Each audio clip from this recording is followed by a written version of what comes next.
Alright, so grade 9, I'd like to take a previewing look at some of what you'll see on the chapter 7 evaluation.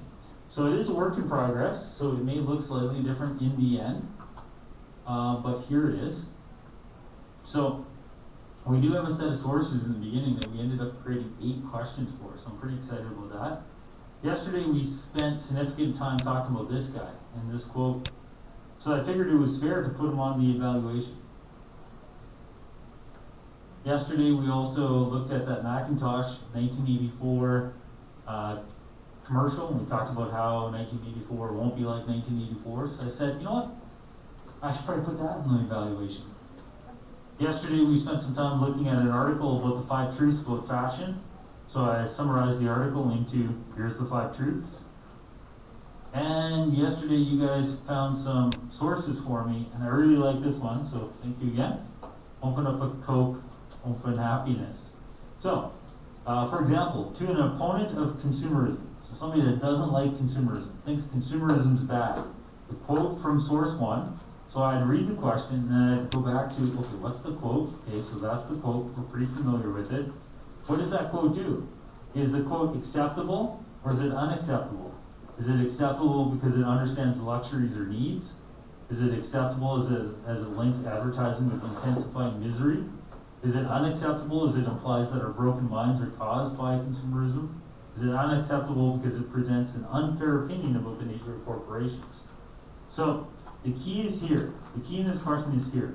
To an opponent of consumerism. This is someone who doesn't like consumerism. So they go to this quote, and do they find somebody that they agree with or somebody they don't agree with? This person also doesn't like consumerism. So they should find something that is acceptable. And it is acceptable as it links advertising with misery. To an opponent of consumerism, this source, man, I agree with that, because it says advertising causes misery. So that's how you'd end up breaking down that first question. And that's an example of the questions that you'll see based upon yesterday's content. To continue the perspective presented in source 1, so that's that quote, happiness cannot come from consumerism. Happiness is not a necessity in our pursuit to end misery. Frustrations arise when we have nothing new to want or to need. Frustrations are an acceptable consequence of a marketplace that is so rich. So the perspective of the source, to continue the perspective means, like if this person kept talking, right? To continue the perspective. If this person just kept talking, what are they likely to say? Which of these 4 things are they likely to say? And the whole point of the source is that consumerism creates needs and wants that are never satisfied. Never going to be satisfied, and that's what breaks our minds. That advertisement and consumerism will lead to a continual disappointment because we can never consume everything that we want. So the only answer that links with that perspective is this A, happiness cannot come from consumerism. Combining sources 1 and 2, we can conclude that the best evidence that Apple wasn't overstating the significance of their product would be the use of something. So we go back to source 2 and say, okay, what was source 2 again? 1984 won't be like 1984. So what's evidence that Apple wasn't overstating the significance? And the significance is they're saying that because of this computer, we won't live under a dictatorship. So how do we know that computers are really key to ensuring political freedom? Is there one of those 4 answers that jumps out at you? A, computers will run private business. B, we can share personal information. C, we can organize anti-tyranny protests. Or D, we can promote and show support for all government policies. Well, if the message is 1984 can be avoided, 1984 is this dictatorship, which is the only answer there that shows computers can be used to fight dictatorships? Just shout it out. C. C is the answer, right?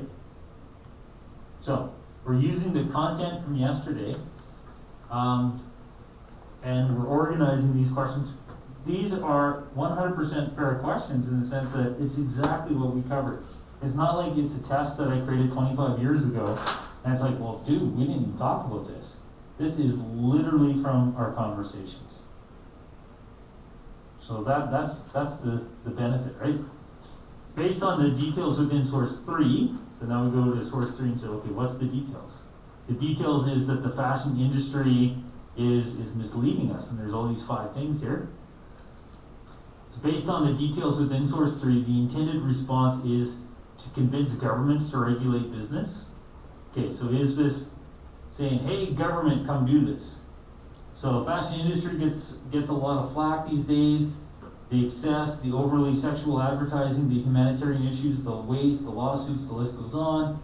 The industry giants have dedicated millions of dollars to massive PR campaigns, going so far as to launch conscious collections and donate proceeds to worthy causes. Yet despite these efforts, the truth remains fashion is one of the dirtiest industries in the world.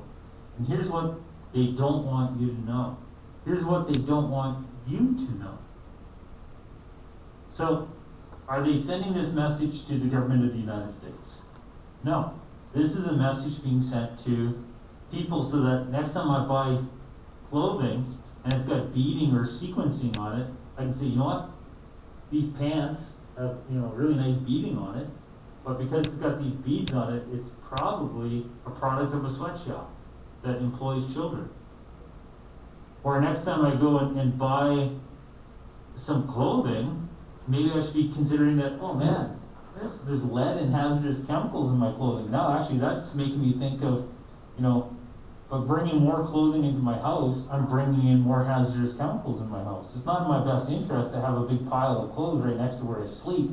Now I'm breathing in all those hazardous chemicals while I sleep. When it says discounts aren't really discounts, are they targeting the government? No, they're saying to a consumer where I say, oh wow, I should buy this, it's discounted. It's like, is it though? Is it discounted? Is it ever sold for that regular price? So within that language here, who are they targeting with these things? They're not targeting government, they're targeting consumers. So are they trying to convince consumers to think critically about their purchases? Or trying to convince consumers to think less critically about their purchases? I think I'll leave that one up for you to figure out. Next question, to a consumer that likes purchasing goods that are high quality, then which one of these insights should we be most concerned about? So you like buying stuff of high quality. Which one of those 5 things says, man, I'm not getting high quality stuff? There's one that should be slapping you in the face right now. So number 5 says beads and sequences are an indication of child labor. Still doesn't mean that clothing's not high quality. You can have high quality stuff with beading on it. But there's one of the other 4 that is basically saying this is not good quality. Yes? Clothing is designed to fall apart. Yeah, number 4, right? Clothing is designed to fall apart. That's saying it's not high quality. So, it's as easy as that. It's linking them, right? So for that one, to consumer, yada yada, that would be concerned about, that would be boom. Then to consumer that worries that the products that they purchase might indirectly support labor exploitation. Which concern is talking about that?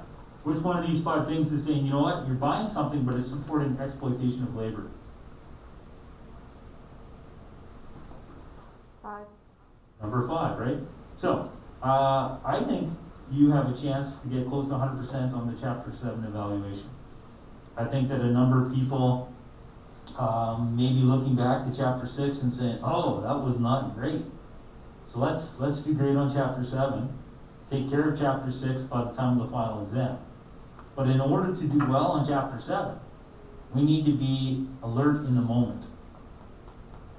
It's easy to sleep our way through our lives. It's easy to be like a secondary character in our own narrative. And these next 3-4 years are going to go by so quickly for you. And I can say that from firsthand because my daughter's in first year of university now, and I can remember when she was in grade 9. And then she came to the high school in grade 10. And then now she's not here anymore. Soon you're going to be not here anymore. And the question will be, what can we make sure that you move on to? We want you to move on to bigger and better things. So in order to move on to bigger and better things, we just gotta say, what am I supposed to be doing right now? Take care of the little things, and then the big things can take care of themselves. So, what are we supposed to be doing right now? Just be aware of the task at hand. And if you're confused about what's happening in the moment, ask for help. We have a whole team of people here to help you. So, and then we looked at this thing. Remember the story of stuff?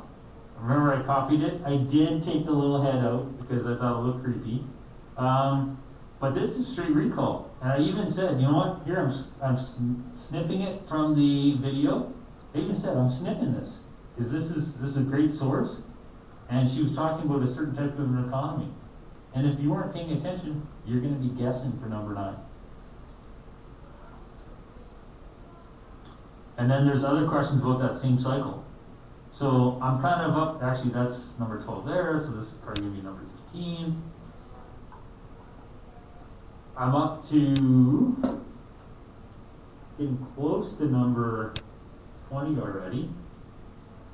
And we'll make some more on today. So this one too. Which of the following nations has 5% of the world's population yet uses 30% of resources?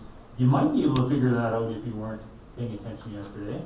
But yesterday it certainly came up. This one, this graph, remember I snipped it and I said, we're putting that one on too. So I think you're gonna have an opportunity to do really well. And we're gonna add to this today. So what are we gonna add to it about? Well, let's go to our Google Classroom. Today we're meant to take a look at some of the key building blocks. What is consumerism? What is marketing? What is consumer influencing and consumerism and the impact on the environment? We have a series of short videos to watch. Might as well take care of 1 or 2 before we have our mask break. Sometimes having our mask break a little later is nice because it breaks up the afternoon a little bit better. And then later we will be going to our lesson. And we do have this article that we're going to end the day by getting you to read and respond to this one question. Does our money obsession, obsessed world make us happy or unhappy? But before we go there, we're also going to analyze this cartoon, and we're going to analyze that cartoon. So that's basically what we have in store for you today. I'm going to stop recording because I don't think I'm going to record us watching these videos. And we'll probably watch 1 or 2 before the mask break, then a couple after the break, and we'll break up the videos and me presenting with some time for you to work on your booklets.